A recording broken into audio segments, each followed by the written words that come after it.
In our cultural imagination about the revolution, we have this idea that there has to have been something democratic and republican about it.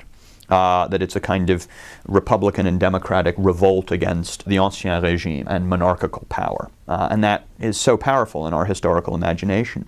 But these people, that is not all of them, but a great many of them, and certainly a great many of the most important ones, took themselves to be waging a rebellion in favor of royal power. That is, they wanted more monarchy rather than less. And their view was that Parliament was illicitly usurping the just prerogatives of the crown, and that was their complaint. They took themselves to be waging a rebellion against a tyrannical legislature. By the time you get to the Declaration in July of '76, first of all, a number of things have changed on the ground. Word arrives in British America of the text of the King's speech, in which he declares the colonies to be in rebellion, removes them from the royal protection, and at this moment there is a kind of trauma. So many British Americans were putting all of their faith in the King and looking to him to sort of revivify the English Constitution, defend their liberties, and in a sense, one of the ironies of the Declaration, since it's so often taken as this great statement of American anti-monarchism at this point,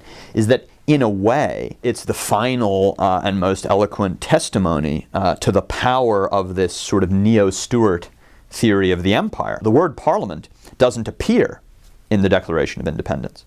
The Declaration focuses on the King because in the constitutional and sort of juridical imagination of the patriots at this period, it's only the King who wields legitimate authority over America. Once the debate is over, that is, once independence comes, the very same people who get into print most prominently in the 1770s defending this heavily royalist conception of the British monarchy and the imperial constitution and the royal prerogative don't change their minds.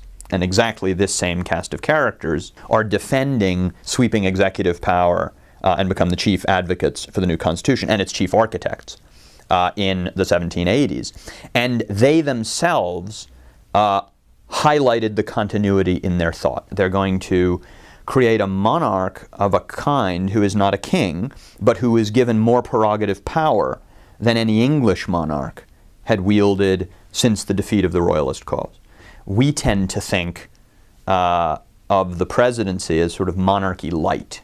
But in the context of the 18th century, as people understood perfectly well at the time, it was the reverse. It was monarchy plus. That is, it was taking all of these prerogative powers that no English monarch had wielded for generations and locating them, assigning them to this new chief magistrate.